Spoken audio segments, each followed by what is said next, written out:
I just had a brainwave, and I promised myself and also you to capture the brainwaves when they occur. So you and me, we can actually add value to our clients and to ourselves in our own work. And that particular brainwave that I had was on how we can move from a space of self-critique, of busyness in our heads, from the everyday buzz that's going on, and the self-loathing, to a place of generativity, where actually new ideas can emerge, and we feel the space and the freedom and the capacity to really act upon them. So in the next few minutes, let me elaborate a little bit both where it came from and then also what helped me in that very moment, and what I would think is helping probably also you and your clients in situations like that. So I actually woke up this morning and I had from yesterday very good intentions on what I wanted to do. I wanted to do creative work. I wanted to write the article that I'm invited to write for the AI practitioner, and prepare a workshop. So creative work where you need capacity and trust and fun in order to let the creativity emerge.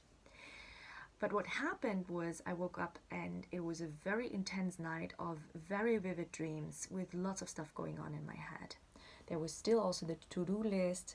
I got very easily distracted by messages that were coming in from other clients.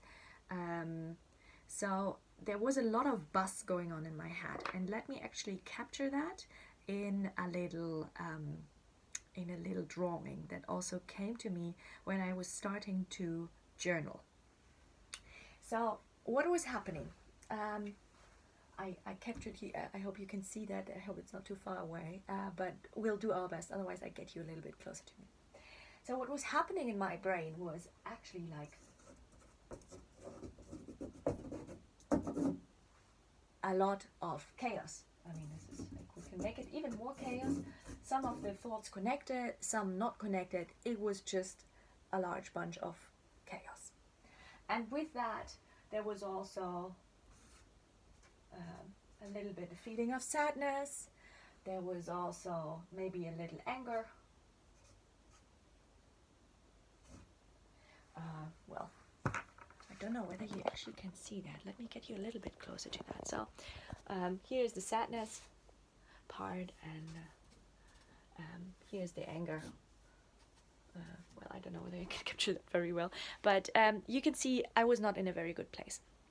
So what was helping me in that moment with the journaling, and actually you can do that with journaling, you can do that with a breathing exercise with your clients, you can do that through a meditation that you can lead them through.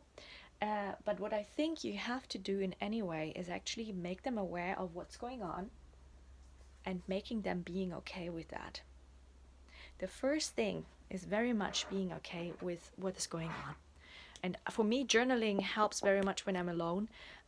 If I'm leading a workshop, it's very often that I check in with a breathing exercise and naming what's going on. Because naming it already, creating the awareness, enables us to also let go.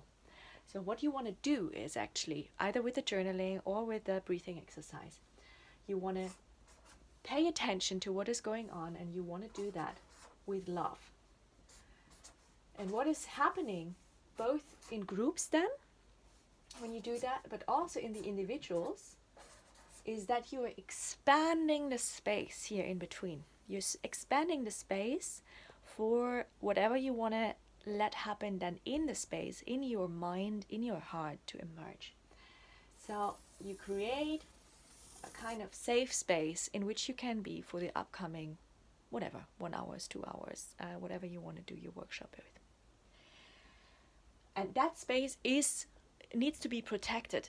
Like, you're doing that, of course, then for 2 hours, but when you're doing that for yourself, like I did it this morning, you have to do that over and over again. It's really a practice. It's like a muscle of creating that place for generativity within you. And you can create the space. You cannot enforce the ideas to come, but once you've been creating the space, you kind of make sure the chances increase, the odds increase for a really creative idea to emerge. So once you've been expanding that space, so you can see now, right, there's still chaos. We don't deny the chaos that is always going on, because life is to some extent also a little bit chaotic. That's the beauty in it, but also the challenge in it.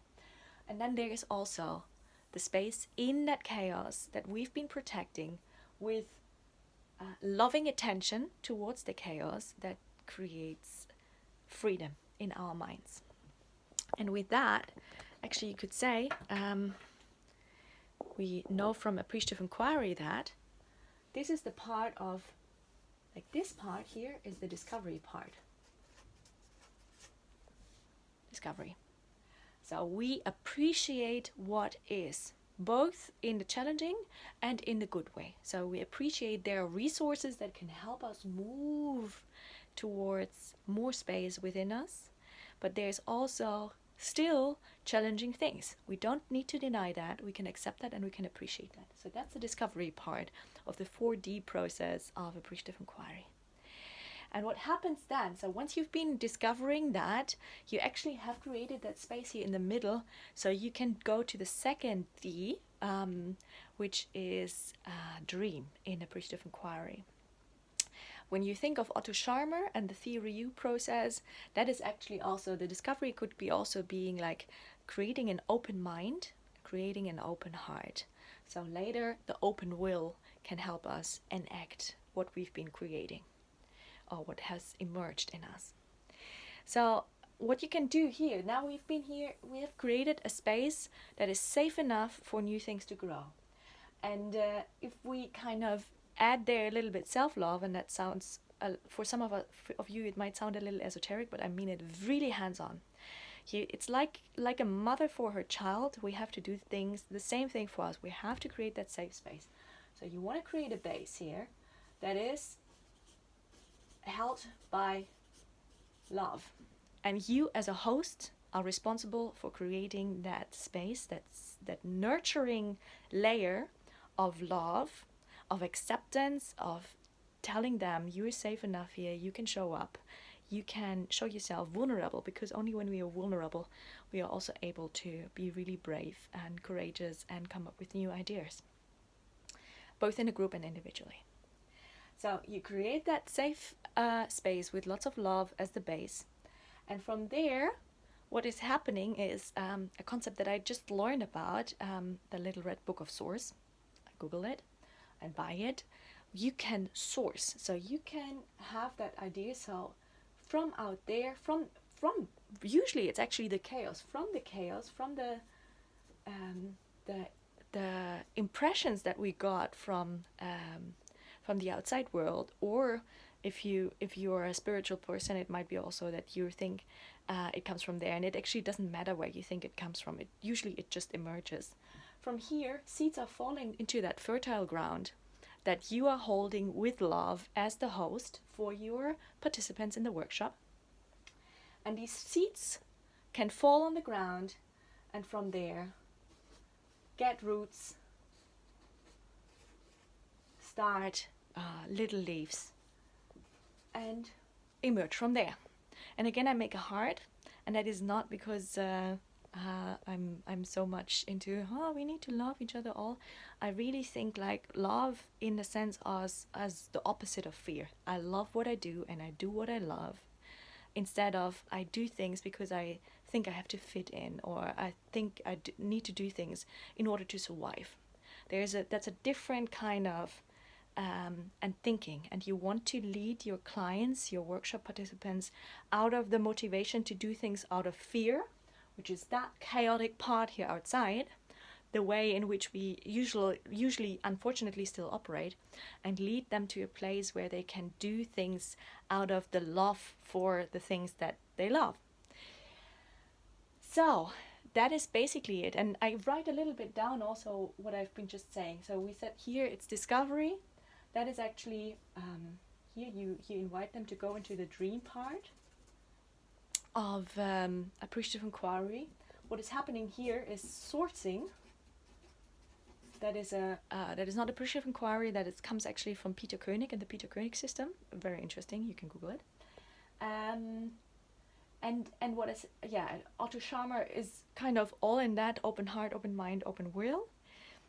And once that is here, we can go from the appreciative inquiry phase, the 4D cycle. So it's first the discovery, then the dream, then comes design. So you can think like, oh, how do I actually want the flower to look like? That goes like that, and then you can go into an enacting part, which is also called destiny in appreciative inquiry. So, basic takeaway from what I've been just sharing with you.